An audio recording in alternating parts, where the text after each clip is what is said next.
সম্মানিত প্রিয় বন্ধুগণ, ৮টি বড়ই পাতা যদি আপনি এই নিয়মে ব্যবহার করতে পারেন, যেই নিয়মে আমি আপনাকে বলে দিব, তাহলে যে সকল ভাইয়েরা সময় দিতে পারতেছেন না, একদম স্বর্ণের কোটায় চলে আসছেন, একদম জিরোর কোটায় চলে আসছেন, আপনাকে লজ্জিত হতে হচ্ছে দিনের পরে দিন, রাতের পরে রাত আপনাকে লজ্জিত হতে হচ্ছে। বয়স আপনার বেশি, 50, 60, 70 বছর হয়ে গেছে, আপনি একদম দুশ্চিন্তায় পেরেশানি জীবন পার করতেছেন, পেরেশানি জীবন আপনি উপভোগ করতেছেন। অন টাইম ওষুধ খাওয়ার কারণে একদম আপনি হতাশায় দুশ্চিন্তায় জীবন উপভোগ করতেছেন। তো ওই সকল ভাইদের জন্য কেবলমাত্র 8টি বড়ই পাতা আমি যে নিয়মে আপনাকে বলে দিব, এই নিয়মে যদি 8টি বড়ই পাতা আপনি এই নিয়মে ব্যবহার করতে পারেন, সেবন করতে পারেন, ইনশাআল্লাহ আশাবাদী আপনার উপকার হবে এবং আপনি অন্য মানুষদেরকেও এটি ব্যবহার করার জন্য উৎসাহিত করবেন। খুবই পাওয়ারফুল কুরআনুল কারীম থেকে এই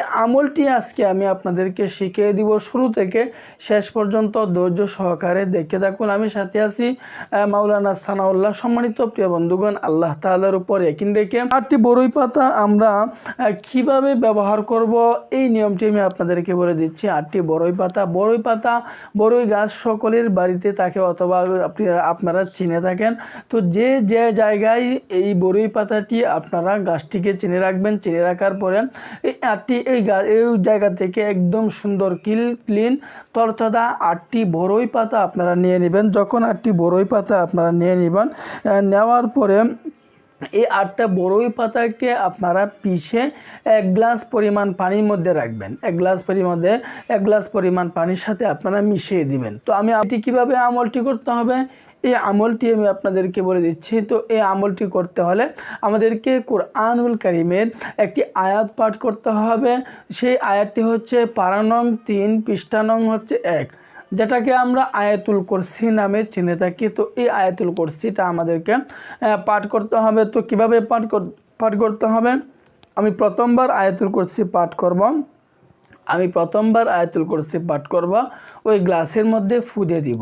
আমি আবারও বলতেছি, প্রথমবার পাঠ করব, এভাবে 7 বার পাঠ করে আমি 7টি ফু ওই গ্লাসের মধ্যে দিয়ে দিব। আবারও বলতেছি, আয়াতুল কুরসি আপনারা যদি না পারেন কোনো একজন ইমাম সাহেবের কাছ থেকে জেনে নেবেন কোন জায়গায় আছে, কুরআনুল কারীমের কোন সূরায় আছে। আমি বলে দিচ্ছি সূরা বাকারা পারা নং 3, পৃষ্ঠা নং হচ্ছে 1 নং পৃষ্ঠায় দেখবেন আয়াতুল কুরসিটি।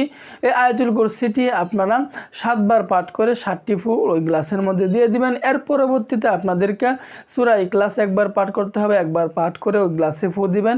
সূরা ফালাক পাঠ করে আপনারা ওই গ্লাসের মধ্যে ফু দিয়ে দিবেন। সূরা নাস পরে আপনারা ওই গ্লাসের মধ্যে ফু দিয়ে দিবেন। এভাবে সূরা ফালাক, সূরা নাস, সূরা ইখলাস, সূরা ফালাক, সূরা নাস, এই 3টি সূরা একবার পাঠ করে একবার গ্লাসে আপনারা ফু দিয়ে দিবেন। ফু দেওয়ার পরে এটা আপনার তৈরি হয়ে গেল। এখন আপনি কোন নিয়মে সেবন করবেন, সেবন করার প্রচেষ্টি, সেবন করার নিয়মটি আমি বলে দিচ্ছি। সেবন করার নিয়মটি হচ্ছে, আপনি যখন এই গ্লাস থেকে আপনারা অল্প পরিমাণে পানি, ওই গ্লাস থেকে পানি অল্প পরিমাণে হাতের তালুতে আপনারা নিয়ে নেবেন। হাতের তালুতে যখন নিয়ে নেবেন, হাতের তালু থেকে চেটে আপনারা 3 বার সেবন করবেন।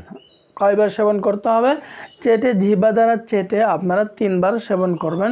এবং অবশিষ্ট যে গ্লাসের পানিটুকু থাকবে, অবশিষ্ট যে গ্লাসের পানিটুকু থাকবে, ওই পানিটুকু আপনারা অবশিষ্ট পানিটুকু দিয়ে আপনারা যখন গোসল করবেন, ওই গোসলের পানির মধ্যে আপনারা দিয়ে দিবেন।